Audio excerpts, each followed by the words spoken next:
Really excited to be here and really appreciate everyone who's both stuck around at the end of the day and also during one of our endless snowstorms. So thank you again. And yeah, we have a really exciting panel. So I'm going to give everyone in the back who's grabbing their late lunches a minute or two to come sit down and join the conversation.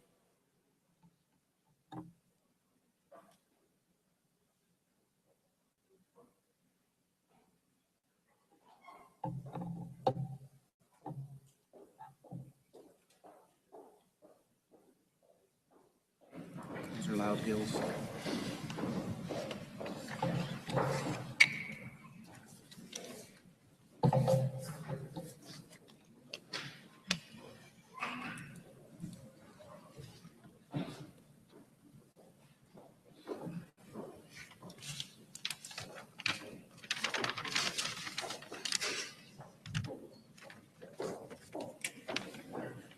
The crowds are thinning out.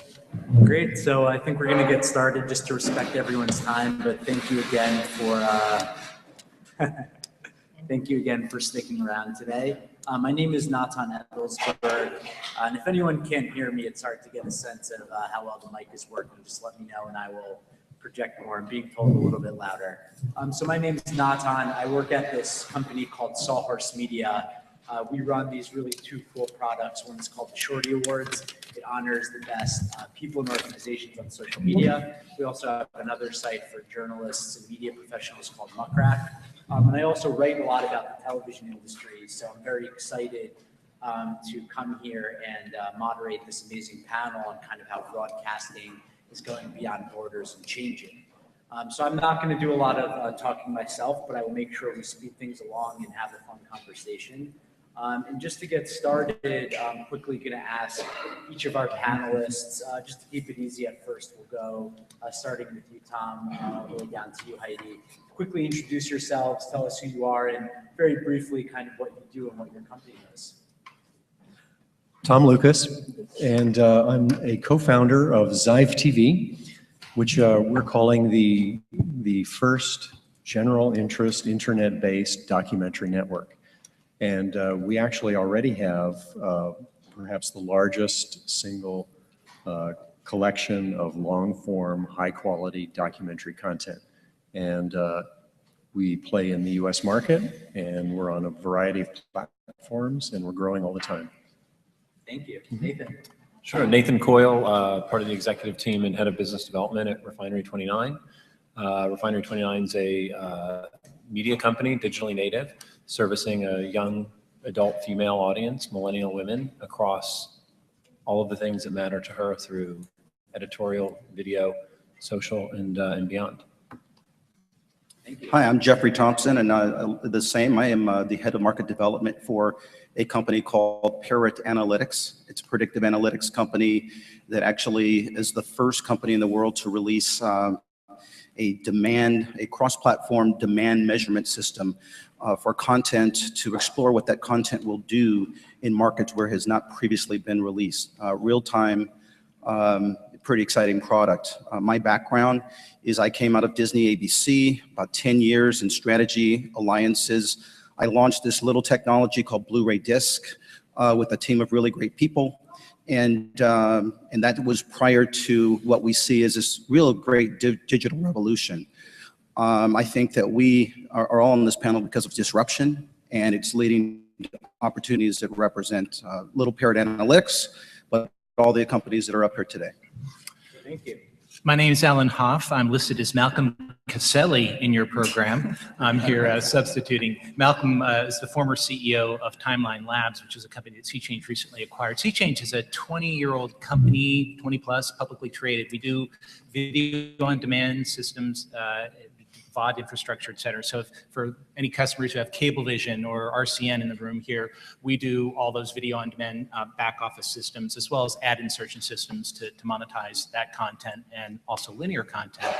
So with Timeline, we are moving very squarely into the world of social discovery and social listening. And I'll talk a little bit more about that and implications on analytics to learn more about our audiences and having that influence the content that is being created. And we have recently won BBC Worldwide with our first over-the-top, you knew that was coming, infrastructure play, utilizing that 20-plus year video on-demand infrastructure we've been developing and now deploying it as an online video platform as well. Thank you. Janet. Hey, I'm Janet Brown. I think I'm actually listed as Janet Brown also in the program, which is novel. I run a film distribution company. We're called Film Buff, and we find great content and bring it to audiences everywhere. Films that we worked on that general folks might know are Exit Through the Gift Shop, The Way, Senna. Last year we did a very cool one about Aaron Schwartz called The Internet's Own Boy. We're really excited to find great content and figure out how to use all of the technologies that I guess we're going to be covering today to get it out to audiences. Thank you.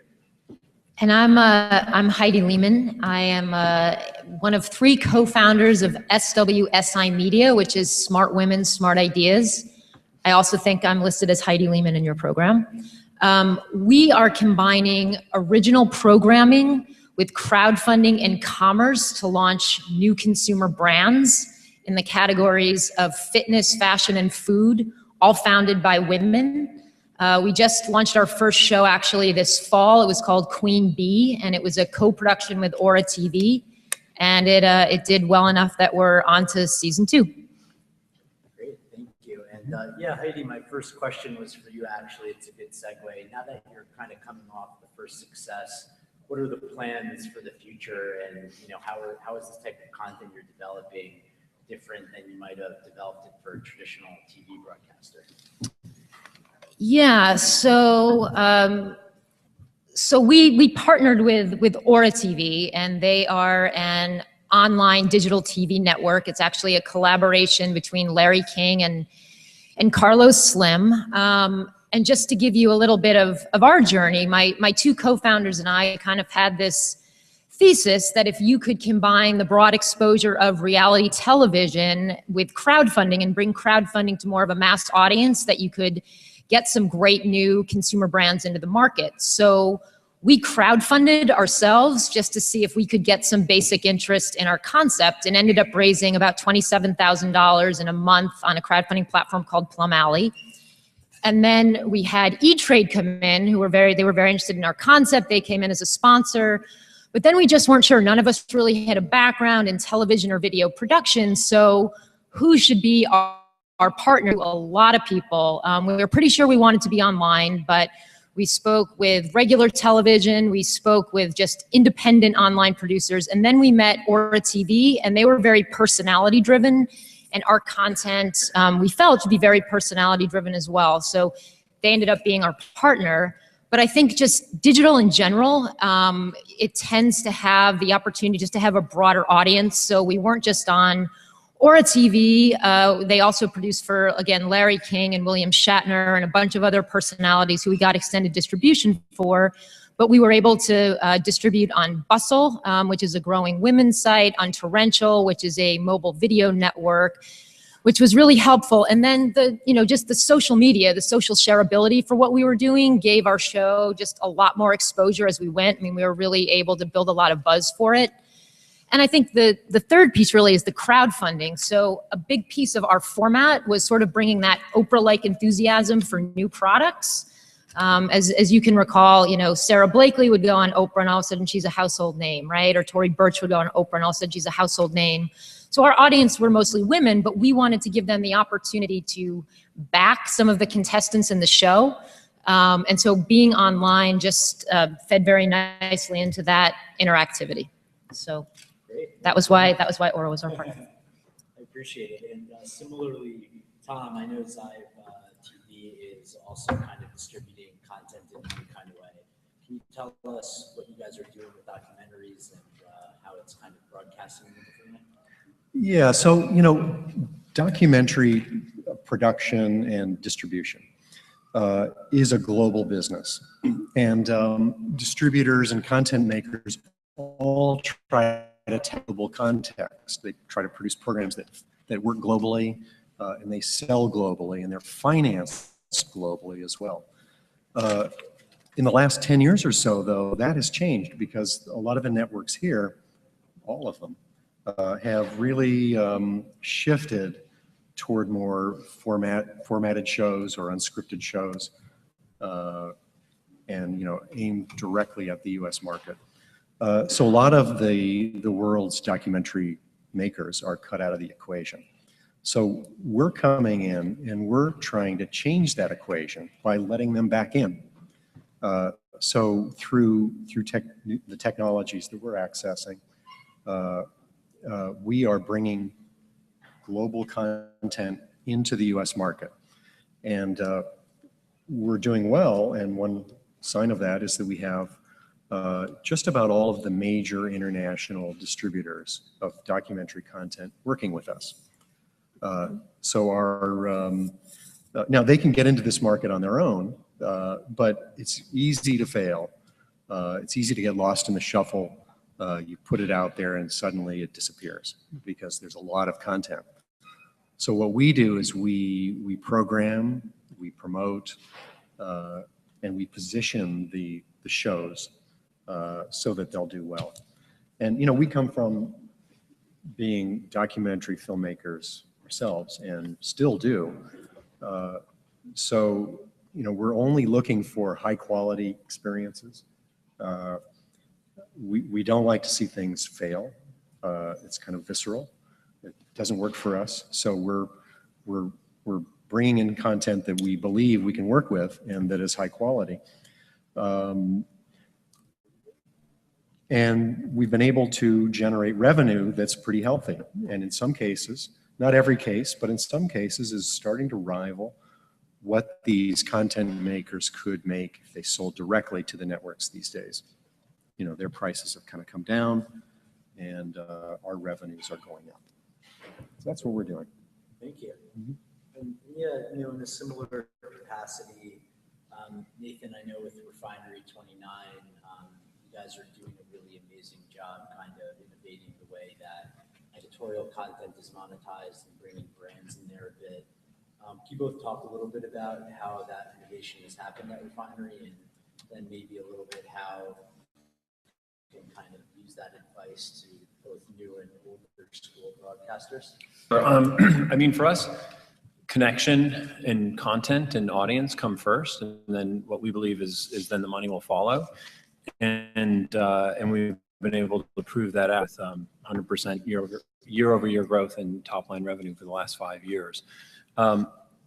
Really, where we started was a connection with an audience who happen to be young adult females who are, a demographic that are coveted by advertisers, and building that connection and conversation and dialogue over many years. And in that process, we invited advertisers to the party, if you will, and created a workflow and a system within the publication that allowed us to create, at the time we called it custom content or branded content. The word native hadn't even emerged yet. But we found that we could align with advertisers in a way that then we would bring into the fold our editors, our photo editors, creators, team behind all of the art on the site, and build programs for the advertiser that had the same look, feel, and voice as the content, and doing it in a way that was true to the brand, our brand, and also delivering relevant messages and communication to the advertiser. Of course, doing it, with absolute transparency. The audience always knows when they're receiving stories and content that are created on behalf of an advertiser, but doing it in a way that I think was really disruptive in the sense that certainly in the legacy publications against which we were competing, the Vogues, the Allures, et cetera, of the world, that kind of collaboration between editorial, ad sales, and content creation was something that just wasn't happening. Where we've gone with that and trying to really stay ahead of the curve and have continued to innovate in the last couple of years is really being out in front of the transition to the mobile social world that we increasingly live in. And so we've really moved off of and are in the process of continuing to evolve beyond our .com platform, which is what we started and where we started 10 years ago, but to build a really powerful connection at massive scale through Facebook, Instagram, Twitter, Snapchat, et cetera. Case in point, our Oscar coverage that was, of course, in real time. We published well over 100 assets throughout the ceremony, and only 19% of those were published on our desktop. It was distributed through all of those social channels, which comes right back to the question and where you started, which again is monetization. Because we've done an effective job over the years really honing a best-in-class kind of way of weaving the brand into that communication, we're able to extend our branded campaigns onto those social channels because they live and extend as content, not as you know, banners and boxes or, you know, traditional kind of IAB ad units that you know, that have really been the central tool for advertisers for such a long time. And so, yeah, just continuing to kind of be out on the forefront of new ways to bring our voice and the unique connection we have with this audience at scale with advertisers in unique and effective ways, both on our site as well as throughout the mobile and social universe. Yeah, thanks. I couldn't agree more. I think also, yeah, broadcasters are being faced now with the same, not only brand new platforms like Zive or whatever, but really being on all these social channels. And I thought it would be good to segue to Alan and learn about what Sea Change is doing. I know you guys provide a lot of technologies that actually help broadcasters get their content across different platforms and screens. Great. So it'd be great if you could talk a little bit about that and Sure. explain some of the tools you guys have. I appreciate the opportunity. I'm going to try really hard not to make this a commercial from Sea Change International, just out of respect for you guys and your time, but I am going to have to describe somewhat what it is we happen to make. So, as I said at the outset, we've been around 20 years. We were actually born at the cash register of the industry. We figured out how to do the linear ad insertions for those 2 minutes an hour that the cable operators have to give for local advertising. And that's where we started doing the ad insertions. And from there, we went into video on demand because linear ad insertion is basically nonlinear retrieval of ad and placement into a linear stream. And it's VOD is just like longer than 30-second pieces of content. We went from there to really kind of becoming the industry standard for doing set-top box-driven video on demand systems. We developed a nonlinear ad insertion technology that is in use, say, at Virgin Media today, doing 2 million ad insertions in very targeted manner based on the selections that the VOD consumer is making to determine what genre they want to watch. That already tells you a lot about what the nature of where their headspace is when and you can have a live inventory of ads to pull from to serve up into that content. And I wanted to just make sure you guys knew that existed because an earlier panel, actually it was this Standard & Poor's said, the technology isn't there yet for doing nonlinear ad insertion into video on demand. And, this has been around for now. So it's not been so much the technology that's been the barrier to widespread adoption of monetization tools. It's been a convergence on business models and who gets a piece of the pie, et cetera, in that monetization effort. So then, lo and behold, the iPad was born in 2010, I think 2009, 2010, and just like that, multi-screen content demand really got to the next level. And so we first focused on how to take video on demand, listing inventory, and making it available across PCs, mobile devices, et cetera. And then, of course, the ad component then had to follow that as well. So fast forward to 2015, we recently secured a business with the BBC Worldwide. So, and like many of the folks in the room here, you're sitting there watching this incredible dynamic HBO, everybody announcing that they're going to go establish direct-to-consumer relationships. Well, that's very important to us. We have 20 years of experience in technology in delivering really the world's most premium content across the entire globe, and the delivery of that content and providing access to the libraries and archives of content such as the BBC, which has something like 12 million assets, 600,000 hours of content that they need to find a way to monetize. And the reason they're watching their DVD revenues just fall off a cliff. So we're helping them with building the BBC Store, which is their answer to the iTunes Store, which is providing download to own and download to rent access to Monty Python, Doctor Who, etc. So you can imagine this is a really important business for BBC. We're working with them right now in the UK. There will be additional countries coming online. And we are now in active conversations with other great content brands out there to develop similar solutions for them so that they can, establish that direct-to-consumer model that we're all seeking to have happen. And it's such an exciting time to be a part of it. I touched on Timeline, if I could for a second. Timeline Labs is this really cool thing that was predicated on some social listening technology that was developed post 9/11 to monitor social media forums for certain keywords that, I'll let you imagine what those were. That technology now is being applied to both local and national news organizations. So Sea Change sees the future as being very social, very, very local, and very mobile, and we all know that's where the puck's going. We are, in fact, it's where the puck is now. We are so excited to welcome Timeline to the family because they have cracked the code of how to make locally, hyper-local relevant content for those local broadcasters who we all know have been struggling to find ways to differentiate their voice in the media maelstrom that they find themselves in.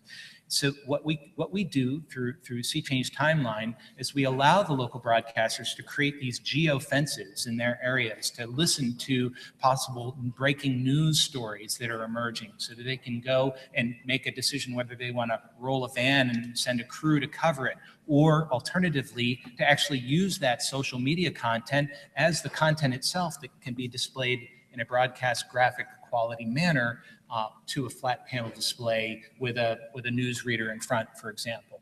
So what Timeline allows them to do is get that much closer, that much more relevant to really engage in a conversation and a feedback loop to determine the sentiments of their locally served audiences, to then pivot and turn that into content that's able to be created very cost effectively and is by definition extremely relevant to their viewership, and because it is their viewership. And you can imagine that translates to higher ratings, which makes for everybody being a lot happier. So that kind of technology is stuff that we're seeing we can then deploy into other areas around the globe to create more local relevance of the content that's being created. And it can inform search and recommendation algorithms, analytics about anticipating what people might want to watch next, inform better promotion and packaging of off-the-shelf content, recontextualizing that content and in light of what you're getting from the social media network feedback. So we're using this technology, with Sinclair Broadcast, with Yahoo, with Media General, and Fox. All these television groups are adopting this technology. So it's clearly we've struck on a resonant chord there, which is a great thirst for locally relevant content. Great, thank you. Yeah, I think it's super interesting how Timeline's kind of evolving what you guys are offering, especially when it comes, like you said, to the social content. I think, one thing that's clear always, regardless of what the platforms are going to be or what screens, is content is always king. So no matter where we're distributing it, people want to watch great stuff. And so I'm excited to kind of hear from Janet a bit on, FilmBuff is distributing content. You guys have been doing it since 2008. And I'm kind of curious, with some of your bigger projects, how have you seen these amazing documentaries, these amazing films that you guys have the rights to being distributed in new ways? And are the traditional ways dying out? Are you seeing that kind of monetization going down and other ones coming up? Well, I guess unlike, I think most of the other companies up here and probably most of the other ones at this summit, we are probably the most in the traditional movie business. So like the digital Hollywood moniker really strikes a chord for me because that's pretty much what we are. So the way that the traditional movie business works, at least the genesis of Film Buff, was that if you don't have a movie that's financed by a studio and it's financed independently, you go along to a film festival, you cross your fingers super hard, you have a sales agent who's representing you, and you hope that your film plays in some great festivals like Sundance, Tribeca, South by, Cannes, Berlin, and then you hope a distributor is sitting in the audience and like everyone around that distributor is crying or laughing or both, as the case may be supposed to be, and the distributor goes, oh my God, that's the best movie I've ever seen, here's $20 million, there you go. So that was the way that it worked. And when I joined our sister company, Cinetic, when I graduated from Columbia, it was the year Little Miss Sunshine came out, and it sold at Sundance for $10.5 million. And until this year, I think that was one of the largest deals that had been done. And this year at Sundance, if anyone followed it, it was a very good sales year. And there was a lot of stuff being bought. But that traditional model doesn't work for every film, and it doesn't work for every piece of content. And I think a lot of what we're talking about is all the new types of content that are completely irrelevant as far as that model goes. But our genesis was that that model doesn't even work for all films, let alone all content. And so we started in 2008 trying to see, well, hey, there's a bunch of films that may get into these festivals, but like no one's going to pay $20 million. And in fact, no one's going to pay $5 million. And so how does that movie get seen? And if someone's not going to pay that amount of money, does that mean the movie sucks? Or does it just mean that it needs to be marketed differently? It has a smaller audience and we need to figure out a better economic model to connect that movie with the audience. So I went with the latter option. That turned out to be true. So we focus on finding great content that is going to benefit from an approach that is not traditionally theatrical. So we do release content in theaters. In fact, tomorrow we are releasing, if anyone knows Adam Carolla, apparently 3 million people download his podcast weekly, so maybe one of them is here, or two. But we are releasing his new feature film tomorrow, and we're doing that day and date. We're opening in 16 markets and going from there. So it's not that we don't do theaters, but what we're increasingly seeing is outside big studio movies, that traditional windowing model doesn't really make sense, where you like have it in the theaters for 4 months and then it rolls and then it rolls and then it rolls. So there's a lot of experimentation that's happening with pricing and windowing and all that kind of stuff. So we're right at the forefront of that. So lots of pioneering in terms of film distribution. I think the other thing that's interesting that we're talking about is it's not just traditional filmmakers that are making great content.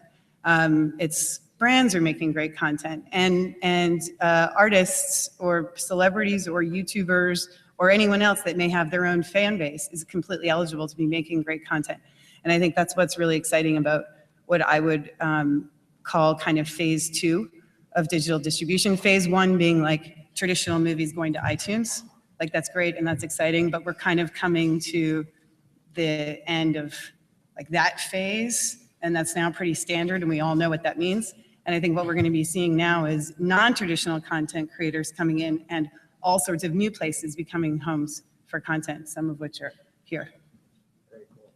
Yeah, that's super interesting, and I am a big Adam Carolla fan, so I'll have to check it out. I am going to his show at Caroline's tonight. It's going to be a good time. Very nice. Okay. You have a +1, let me know. All right. Yeah, so I want to shift things to Jeffrey. And so I'm really fascinated by what Parrot's doing. I was talking to you about how I'm fascinated by the kind of international syndication of content, specifically television. You could kind of give us an overview of the types of analytics that Parrot is providing, and specifically, I know you guys created really like the first like content demand measurement platform. So if you could talk about that, and it would be a great segue to kind of shift to the analytics side of this business. Yeah, you know, I'm delighted to be on this panel because I'm on a panel with a bunch of cool people that release movies and TV shows and all kind of lifestyle things that I've done in my past. The reason You are why not cool anymore. Yeah. We sold our souls. Don't worry, I don't think you sold that. When it comes to predictive analytics, I'm delighted to be sitting right here in the middle of this panel because typically it's easy to get ignored, right? So let me just unpack why you guys in the audience should be thinking about predictive analytics. It is because in the last 5 years, we've had more content, short form, premium, UGC, lifestyle across the world, foreign language, English language. We've had more content in the last 5 years come online to compete in a big way, in very successful way in many cases, against what has traditionally been a very premium, high expense content type of experience. So my customers tend to be Fox and Viacom and BBC and Disney and those types of big branded companies that are now having to justify, before they even produce a film, produce a TV show, how will that do in various markets? How can we get payback? How can we justify it when we have low, what we would call, like in many cases, high quality, but high quality, lower cost in most cases, substitutes in the marketplace? And so this is what we're grappling with, an $800 billion premium content ecosystem that is in a way under threat. So now that maybe we get your attention, there's another piece to it that is scaring all of us, right? And I say scaring, I don't mean scaring in necessarily a way, you know, whenever there's fear, there's opportunity. But we look at the Time Warner merger with Comcast, and we look at AT&T DirecTV. You're seeing some significant distribution players now begin to merge and consolidate. That's a direct reaction to the growth of platforms that are distribution that we would call new media several years ago. There's an argument for those of you who are betting on the future of this that the same type of thing is going to happen on the video side, on the content creation, those that are actually producing content, just to keep a balance and equilibrium, because there's so much different content out there on the marketplace. So now with all this, like, let's say, okay, so what is predictive analytics?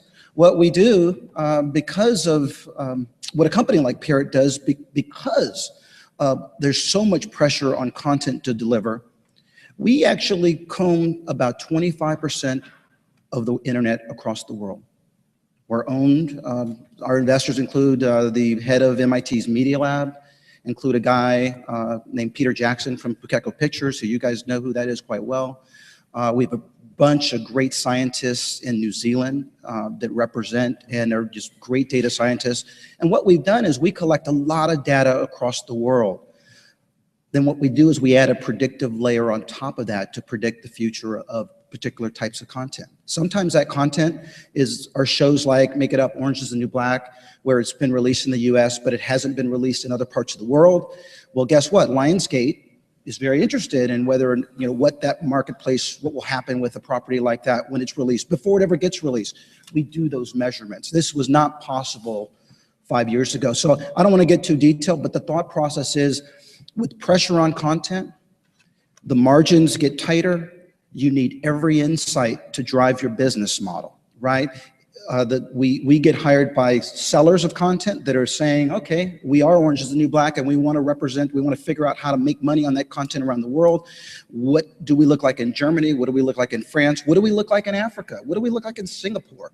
And then we can adjust the negotiations, the pricing, the windowing strategy based upon what we are providing to these companies in real time. On the buyer side, think about the big buyers that are out there now. 10 years ago, we weren't having a conversation about Netflix and Amazon. We weren't having a conversation about Hulu. But let's be clear, we have Sling TV with Dish, a brand new buyer of content that is starting to get some traction. We have companies like Lightbox in international markets that are developing OTT plays and buying content in places like Australia. We have all kind of OTT. BSkyB launched something called Now TV. So now they're looking at a buyer. They're looking at, okay, what are we buying for our platform, and how do we make money on that, and what shows should we be buying? Well, Parrot Analytics comes in and tells them, based upon our analytics, here's what you should be buying for your target in your market, and it's pretty damn awesome technology. Start thinking about predictive analytics. I'm doing a tiny bit of a sales job right now, but it's almost like programmatic was 5 years ago when people started talking about programmatic advertising buying. You need to know what predictive analytics is, because it's going to make our forecasting really a lot tighter in the studios, and the ecosystem is going to be gravitating towards it. Quick follow-up. What's a very specific example of something you can help predict? Like, if you want to use the Netflix example, like how would you tell them what the reaction in Singapore would be, or what data sets might you tap into? if you could share. Yeah, look, we have 20 patents and patents pending in our 3 years of life of history. There's some magic science on top of that with our algorithms and machine learning in particular. So, some of this I can't say, but what I can tell you is that we're crawling all across peer-to-peer networks across the world, 249 countries. We're crawling across OTT networks. We're crawling across most of the social networks. Our partners tend to be big companies that are either buying content or selling content. So we triangulate a lot of that data. And so what comes up is we're able to say, like, let me give you an example of the buy side. We worked with one of the largest OTT platforms that was buying content. We looked at 3,000 pieces of content. I just want to be clear, like anybody who's been in this business for 15 years, this is never possible before, but we looked at 3,000 pieces of content. We triangulated that with the market that this company was in, with what their audience targets were, and they asked us to make a recommendation for 30 pieces of content. We recommended 30 pieces of content. They bought those 30, and they bought a bunch more, but they bought the 30 that we recommended. Of that, the CEO came to us literally 3 weeks ago and told us that 29 of the 30 we were dead on. Now, think about this. You think about, if you have a great documentary like folks up here do. They have a great documentary. Well, you're going to get beat down at the negotiating table. Documentaries don't do well. They don't rate. They don't this, da. If you can go in with some analytics to show like, no, this one will work because of 1, 2, 3, 4, and here's in real time what is happening in different markets around the world for this piece of content. All of a sudden, your negotiation position actually changes based upon real-time analytics. That is sort of the power. There's the big guys are going to be using predictive analytics, but all of, over time, most of us little guys are going to be using it because it will help us in our negotiations. That would be a great example where we ended up impacting a significant negotiation strategy for an OTT player that's buying content, in some cases from these guys and in some cases from the big networks. Is that good? Yeah, that's great. And going back to that content like you're talking about, I'm very curious, Tom, to learn, like, what are some of the best examples on Zive that you can talk about that have done really well, and why do you think that is, and what maybe being more of a newer distribution analytics have you been able to gain from that? Yeah, so what Jeff is talking about, lots of numbers, you're reeling in numbers from everywhere. But I can imagine that in some cases it uncovers the alchemy of what's really going on out there. I guess that's what you're. And so we've experienced this. The whole disruptive thing that people talk about, TV everywhere. Where people can watch on all sorts of devices whenever they want. Disrupting the old linear viewing model. But we're kind of finding that that's maybe not the point in our case, which is that we believe we're succeeding by giving people what they want, simply by giving them what they want. So material that may have disappeared from the market or is not available when they want to watch it, something like that, but they're able to find it and they're able to sit down and watch it. Or I was giving the example of something I watched on the treadmill. So it was a show about in our library about it's called the Michelangelo Code. So it's about why Michelangelo designed the Sistine Chapel the way he did and all the cultural and historical influences. So I watched that, half an hour here, half an hour there, and finally I got to the end. And I think my experience was probably recorded as 100% because of the account. So that's just giving me what I want. When I want it, of course, but I'm able to lock in on something and then kind of go for it. And the conventional wisdom about the internet has always been, the YouTube thing where it's short form and little hits, of cats or whatever. But that's really far from the truth. And the majors like Netflix and Hulu are making their living with long form content, and so are we. And so we're finding that our content, which is about like the Michelangelo Code, has become very sticky. So people watch, on our data shows, on average of about 67, 66% of across our entire collection. So each show they watch, 2/3 of the entire show. So it means they're taking a deep dive into the content. They're not giving up. In space-related content, it's approaching 90%. So it's kind of amazing. People go there to watch. They go there to watch really deliberately because they're really interested in something in particular. So, we have lots of examples of this. And I love the surprising ones, the ones you just would never expect. But so we have a series that was made in the Ukraine, Russian language, and it's kind of a melodrama set in World War II. It's called The Bomber, and it's subtitled. It's on Hulu. And so, okay, Russian language, who cares, right? But somehow it got into the algorithms or got into the social media out there. Somebody saw it and recommended it.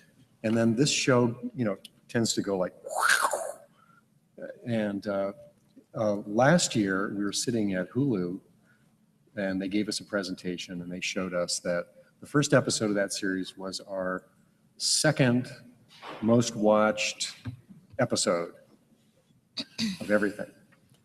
So that's very surprising. But the kind of the meat and potatoes is something else that's a little bit surprising, which is history programming. And it can be world history. We have a really highly watched show on ancient Carthage. People are really watching. And we're surprised every day about this. So those are, a few things. Yeah, I'm excited to check out The Bomber.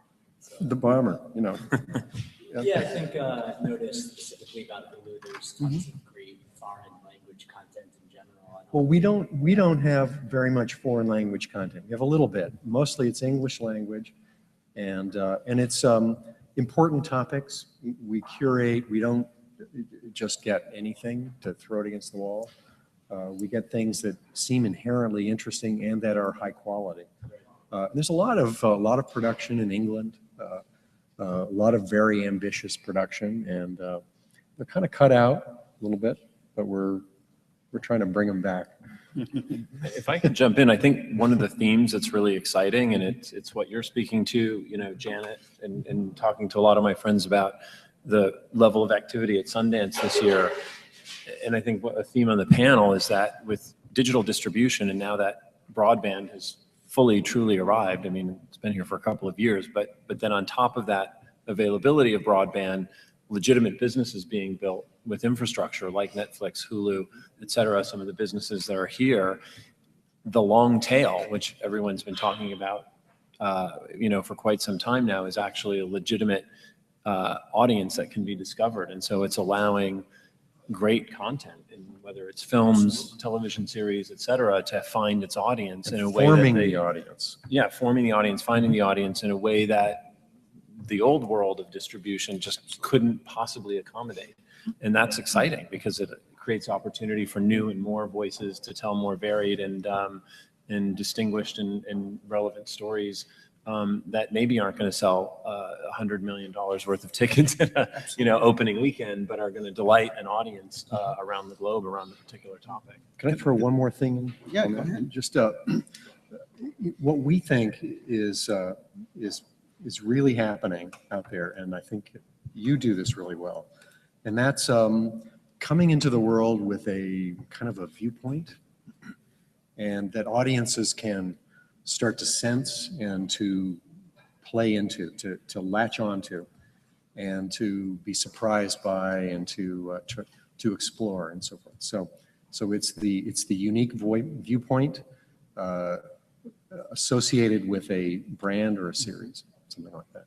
I just want to quickly add that to both of these points, I think they're great points, and that is to people in the audience, and then, of course, to reinforce us. there's always riches in the niches, right? There's always niches that you can dig into and make a lot of money. Now, it's not all about money. This is about art, right? But if you can get to niches, right? A crowd that likes to golf and get deep with them, a crowd that, gay lesbian, get deep, African American, get deep. You can actually raise your prices, right? You can actually get better deals. You actually get greater engagement, right? The problem with our ecosystem previously, before all of the sort of the entrepreneurialism that has come in the last 5 to 10 years, is that it was very expensive systems, big broadcasters, big rights. You couldn't get the rights. So if you had a show, it's got to be prime time, get 30 million audience. And now you're getting to the point where I can slice and dice and really make some money on the margin, right? And so that is, fundamentally, it's a powerful thing that we're all grappling with. And if you make the right bets, you can all benefit, as we're all trying to do. Getting back to it, it really fundamentally is, as we grow forward, we're going to, there's going to be a lot of disruption, and then it'll start to settle in. And so a lot of the big bets are being made right now, and we'll see how those business models evolve based upon them. And it's a good segue. I'm very curious, Heidi, because I know you're dealing with a specific demographic. You mentioned the 3Fs, which I love. I'd love to hear your thoughts on this as someone who's kind of thinking about what's next, and I'm sure you're thinking about your next Queen Bee and different content. Yeah. And also, very specifically, are you thinking about developing content like on the shortest end, Snapchat video, to the longer form end of, more traditional, whatever you want to call it, the longer form? Are you thinking about each one of those? Yeah, I mean, I think I can answer that question easily. And first is that, we're absolutely multi-screen, and we launch that way. In fact, my co-founders and I, and we all sort of have a, digital media ad tech background, and we had a real proficiency in mobile. So to some degree, Queen Bee launched as a mobile first show, even though then it quickly launched on Aura. I think you've got to be where your audience is. And today, most audiences are multi-screen. So, is television valuable, and can that be a big win? I mean, I think you'd be absolutely foolish to say no.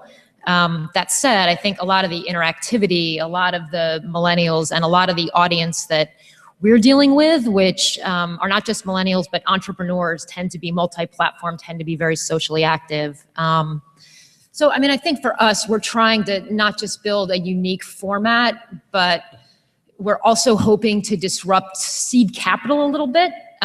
We also come from the venture world a little bit, and there's two problems that became very apparent to us. One is, women get funding a lot less often than men, and I'm sure that's not hard to believe. But the second is that product companies have a really tough time getting that seed capital because they just don't fit into the venture model. And a big reason for that is that no venture capitalist really wants to take a bet on something before they know what the public is going to purchase.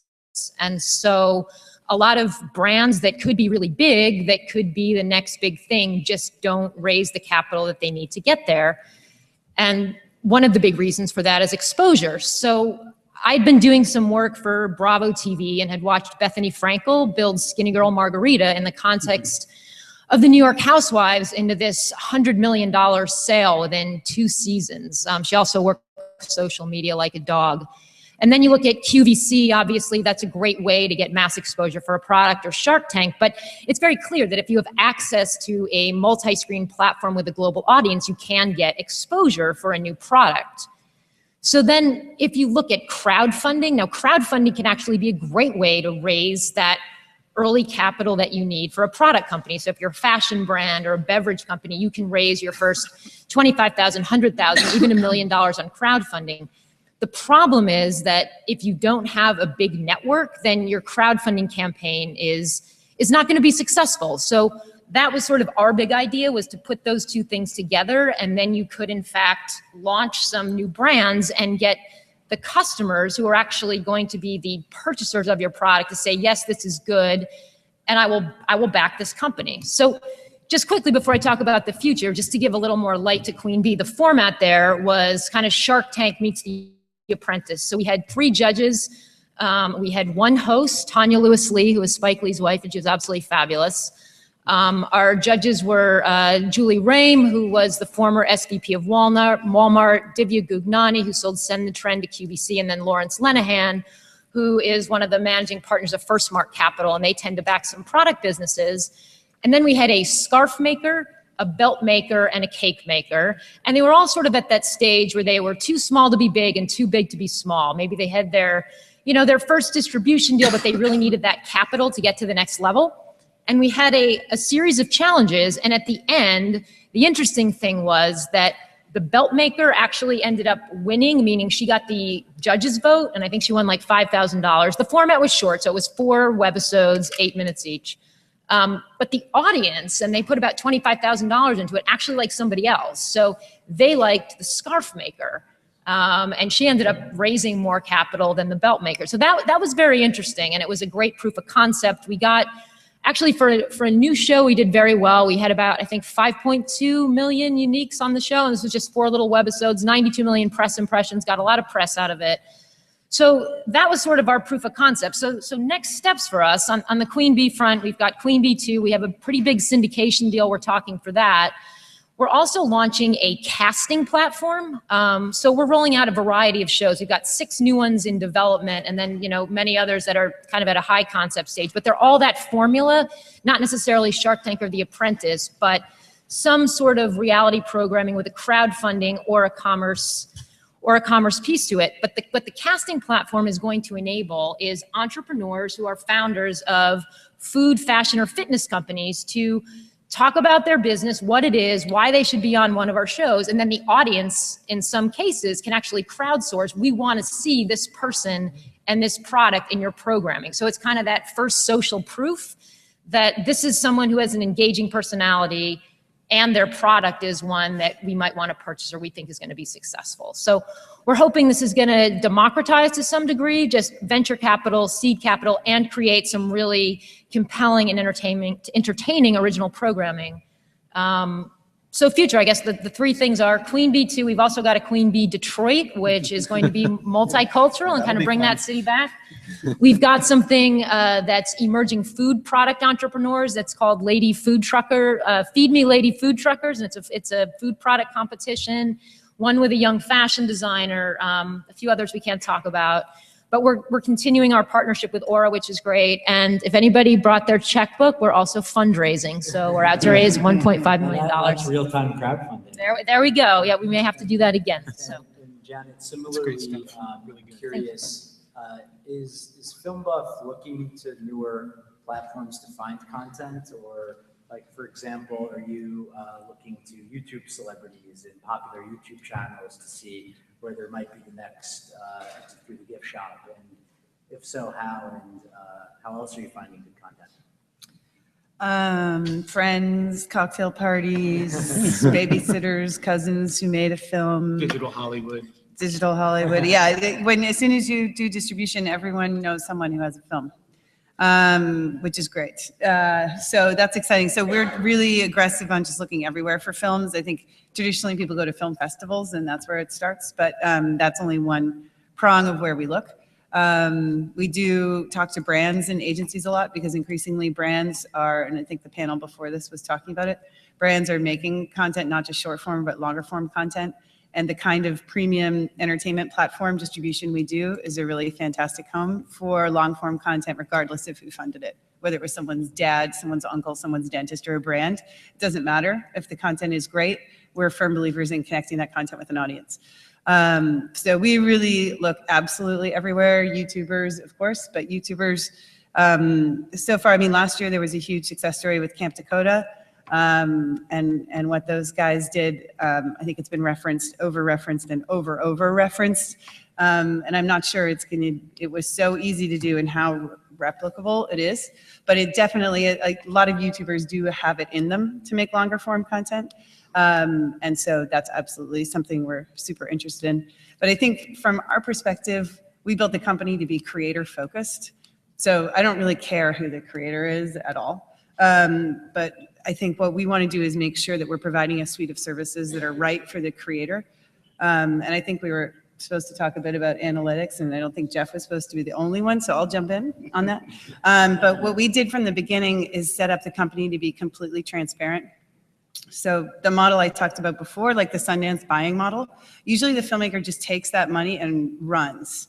And like you never see anything else. You have no idea what's happening with your content. Like you have no clue.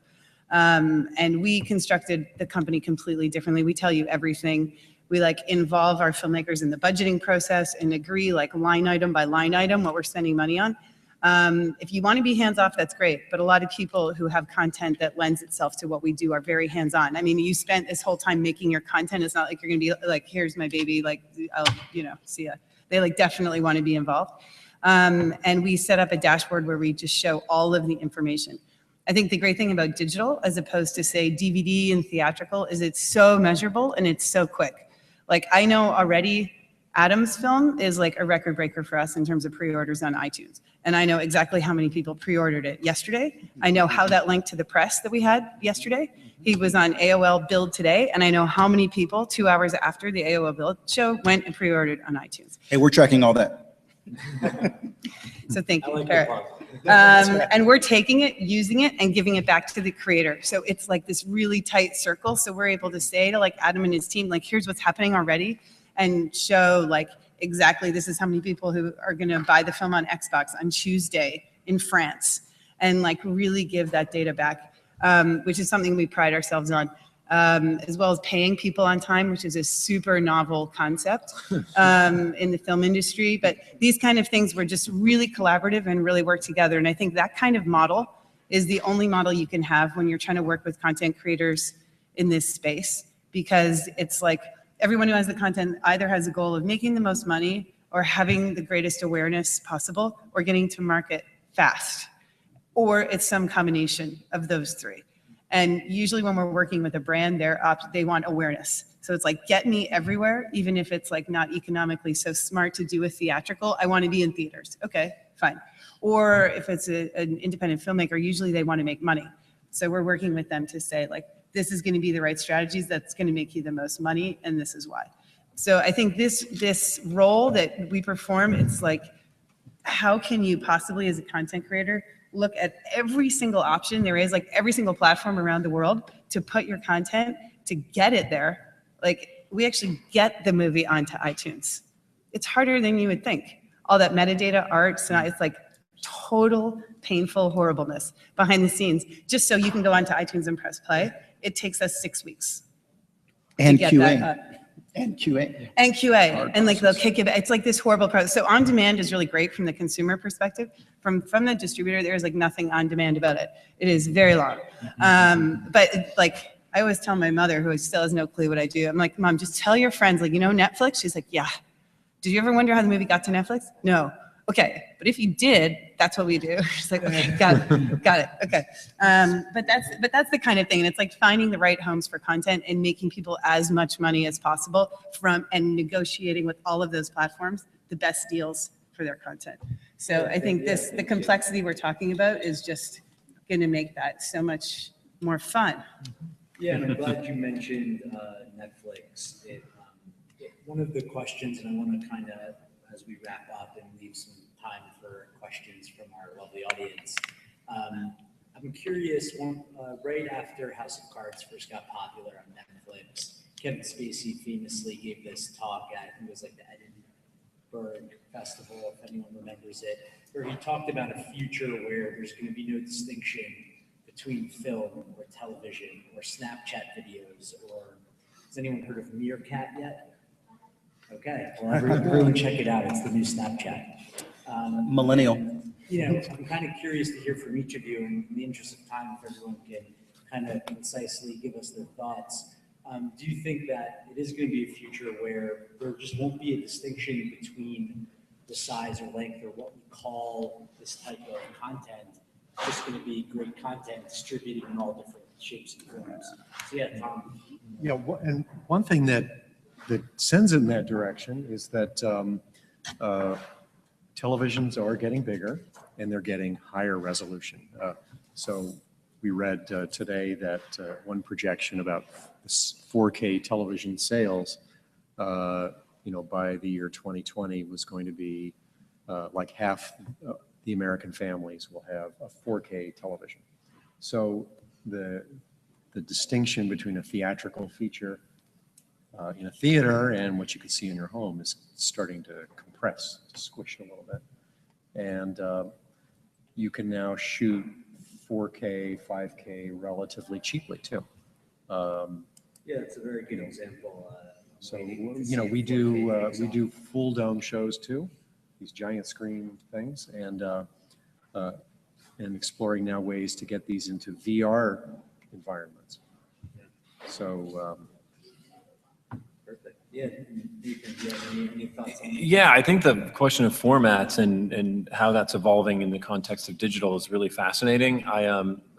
In a prior role, I was at CAA. I was the digital agent there for many years, kind of late 2000s, and that was really when the rise of kind of the short form and sort of video for the web. And for many years, everyone thought something to be online had to be 5 minutes or less in length. And then with something like House of Cards coming along and a purely digital distribution platform, but embracing a traditional television format, whether it's 44 minutes in the case of broadcast or 55 to 60 in the case of premium cable, I think it sort of showed that. And in some ways, I sort of disagree with what you were talking about with Kevin saying that there's a certain comfort in those formats that are ways of telling stories that have emerged and evolved over 100 years or 50 years in the case of TV. So I do see almost a role for those formats. I think what has changed and what will continue to change is the access and how we consume it. So the whole notion of binge consumption, where it's a 13 episode or whatever episode TV series, but we're publishing the entire thing at the same time. The shrinking of windows and cascading, as Janet was talking about. I can watch a film at Chelsea Clearview Cinemas in my neighborhood, or I can pull it up on demand day and date. So those things are absolutely changing in a way that's fantastic and really benefits the audience and the consumer. But I do think that a good old, 1 hour drama, I hope it's here to stay. I want to add something to this because I completely concur, but for a different reason. The difference now is that Kevin Spacey is right to one extent that before you would never see the kind of content because it just wouldn't get produced because it's only thing that would get produced are the big things, big budget, for the most part that could capture bigger audiences. So that's the part I agree with. The fact is, though, all content is not created equal, right? We see this entirely. There's content that I can sell. There's dramas all over the world, original programming dramas in particular that do quite well around the world. Some comedies do well around the world, but comedies also do well in digital media. What I'm just trying to say is that when you look at genres, there's a huge difference in what your tail is revenue-wise, right? There's a reason why Disney is still producing, derivative product with Snow White, a property that was produced in 1937 and still makes money to this day. Some properties just have a life and a longer tail, right? And some types of genres of content. So I would just say that, go back to, a company that maybe has some problems. Anybody here from Viacom? Good. Well, not to call them out, but the only reason I would say briefly about Viacom is that, they made a very distinct with their brands to do a lot of reality type programming. The problem with reality programming that most people up here know is that you just don't get the syndication value that you get when you have original scripted dramas and comedies and things like that. And now that everyone's racing, you have Netflix and Amazon, we're all producing this original content. You have all these great documentaries that in some cases wouldn't have seen as much light, that are seeing much more light now. There's all this competition and wow, you don't hear as much about reality anymore, do you? But original programming is hot and it's hot around the world. And so when I say, all content is not created equal, it is not. Don't kid yourself. I'm glad it's all out there, but a YouTube video is not going to ever have the value that an original scripted drama on ABC or somewhere else like that is going to have because of the production values. So I think Kevin Spacey was just being really cocky because he knows he's the it man right now, with a statement like that. Because, so long as the consumers are asking for variety and format and content, et cetera, and and the ability to provide feedback to that content as appropriate, there will be complete diversity in the nature of the content that's being created and distributed. Exactly what you were just getting at. I think that the key, though, is giving the people what they want. And clearly, over time, if you're not doing that, if you're not, and this is another theme of the panel here, if you don't do that, you will go away. You will become irrelevant. And so, the social listening tools that are out there, that the data scientists that are at play, are all designed to provide feedback to the content creators, perhaps, so that they can adjust the nature of the stories that they're choosing to tell, so that they can continue to remain relevant, so they can continue to create content that people really want to watch, not unlike what I was referring to earlier in terms of the local television stations wanting to create really resonant and consonant with their brand essence locally, and part of their responsibility to their community is to provide relevant content to them by actually giving them a voice in what it is they're putting out there in the form of monetizable content. And that's the great thing, is that these folks are sophisticated now. They understand that if it's a freemium model, they got to sit through some ads, or they got to deal with some sort of product plug of one state or another. What I will say is what will become blurred is the lines between branded content and, infomercial as we know it today, and truly dramatic content. I think you'll see a much greater blurring of that as we get more and more sophisticated in taking that feedback and informing our editorial choices, whether it's nonfiction or fiction content. Great, thank you. Yeah, Janet or Heidi, any final thoughts there? Yes. Please. No, I mean, that's the answer. Because I think your question was, are we going to see like a continued mix of formats and everything? It's like, yes. Pricing is all over the place. Revenue models all over the place. Yes. Platforms all over the place. Like the creator types all over the place. So before you could have like these easy buckets and matches, and now it's like cross-pollinating, and like you can just keep drawing lines. And I think it's just, we're at the beginning of what's possible. Yeah, I mean, just real quick, because I think everybody's kind of said it and they probably have more expertise here than me, but I think we're just trying to look at it from an audience first perspective. Who is the target of this particular programming, and then where do they want to view that programming, and then how do we adjust the format if it's going to be multi-screen? So we're definitely taking it on a case-by-case basis, but it sort of felt very logical that if it's a show about entrepreneurs and women, you're going to distribute on some of those sites. And if they're on Facebook and Snapchat, then you're going to adjust the content there as well. So we're trying to be very customized about it and just very sensitive to our audience and where they are and how they want to consume our content. Great, thank you. So thank you everyone for staying with us, and we have some time for some questions. So I will open it up to the floor. Just raise your hand and I will call on you. Yes. Great panel. So the notion of a Marvel-style universe is taking hold increasingly in the studio system in terms of converging internet assets, TV shows, social media with big-budget Hollywood fare. How do we imagine this kind of process is going to accentuate in the future as more and more people are spending more and more time with these familiar storylines and characters? Like, are we going to see an explosion of these kind of converged universes? What's a converged universe? So movies that integrate with TV shows, with websites, with online games, etc. Yes, absolutely. And I think you're sort of seeing these converged universes today with the content owners who are creating their different experiences. It's like DVD extras on steroids, in that you've got your experience apps that you can have independent that are ancillary to the traditional content release.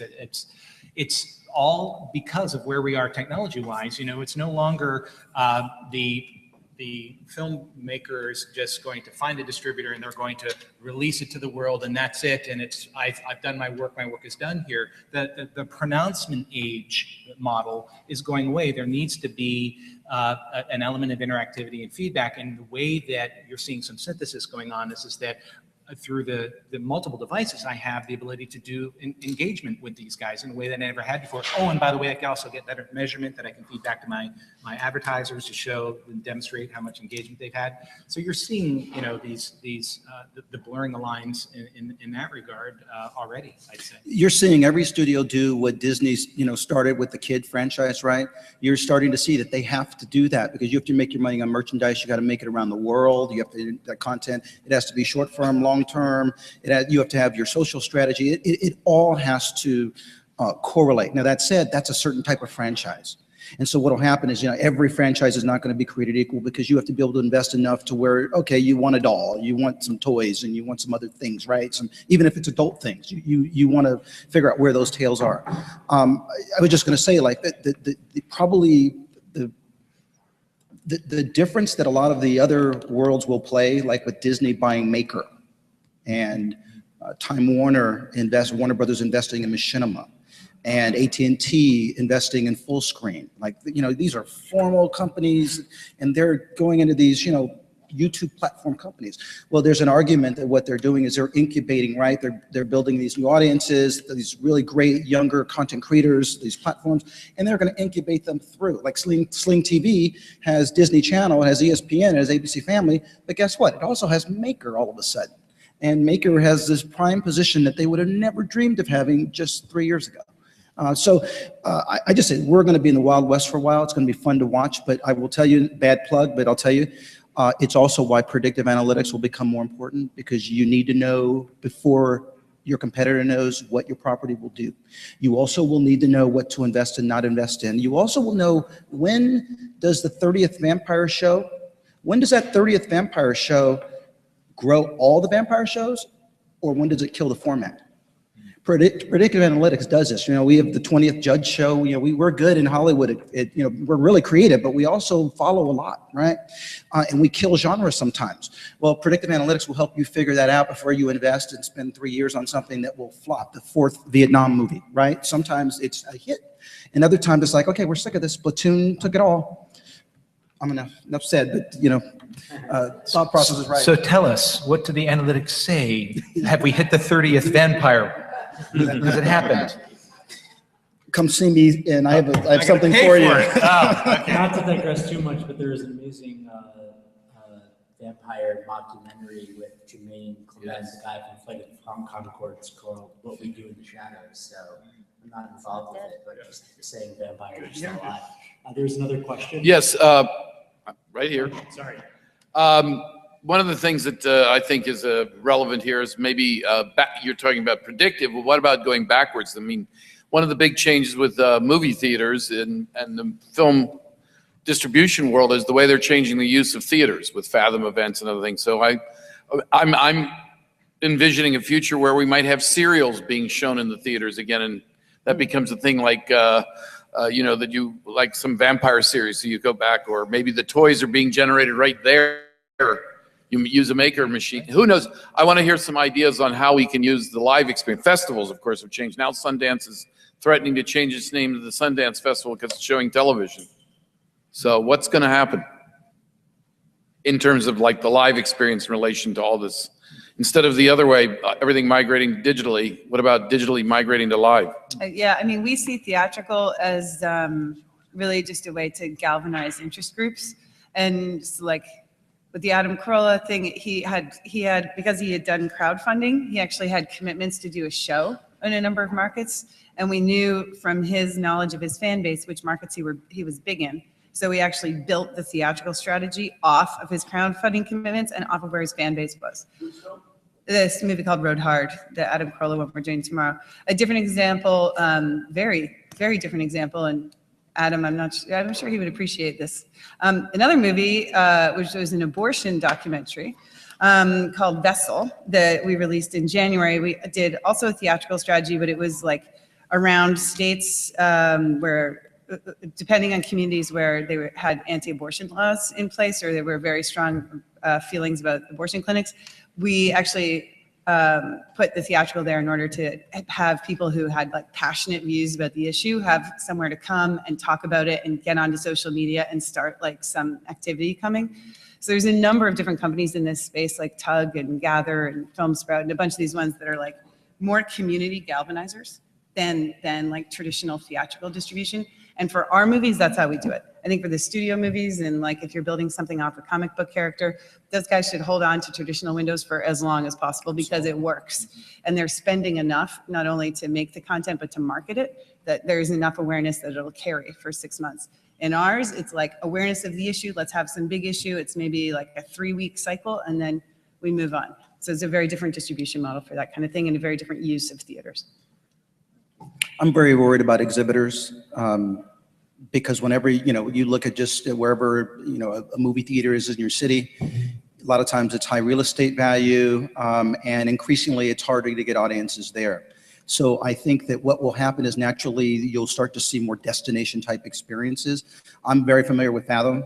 We experimented very early on with them when I was, at Disney. The reason I say that to you is creating an organic experience that, like, I love Adam Carolla and I am everything Adam Carolla, and that is hard for a movie theater to do because most of them are multiplexes. And so even if you have a, like simulcast concert, you walk into where, there's not the excitement than when you go to a real concert, right? Even though you want to try. So so I'm very worried about exhibitors, and they need to sort of figure out what that experience is going to be, right? It's high-end Well, right experience, now they're whatever. cheating and making money from four-well fees. Well, yeah. So they've kicked that ball down the road temporarily. So I think we have one more question if there's. Well, my name is Mildred. Hi. I have a question regarding diversity in a lot of the content that's being produced right now. I think that just on my own, I'm a Latina that has been born and raised here in the United States. I find that even while there's a lot of content being produced and a lot of views being watched all over the place, from YouTube's to, different platforms. And just so you know, my background was I worked in film and TV on the production side and independent, and then I started working in digital. So now I'm in charge of, sending out messages on Twitter, on a bunch of social media, and it's great. But it's still just on my own personal note, I find that there's not a lot of content still that targets me specifically. Number one, I'm a woman, Latina, born and raised in the United States. And I find that although there's a lot of great opportunity there, that again, because of what, Mr. Thompson pointed out, predictive analytics, you can control what and how people are going to engage in that. And so you can use that information to possibly decide and dilute what you're going to do at the very bare minimum to get an audience to focus on. I'm just going to use it, for instance, House of Cards, which is great. I love it. I love it. I don't need everything to speak to Latinas and women entrepreneurs. But I'm wondering if anyone here, it's a very broad sort of question. Can anyone speak to the idea of creating content that, like I myself have a web series. I want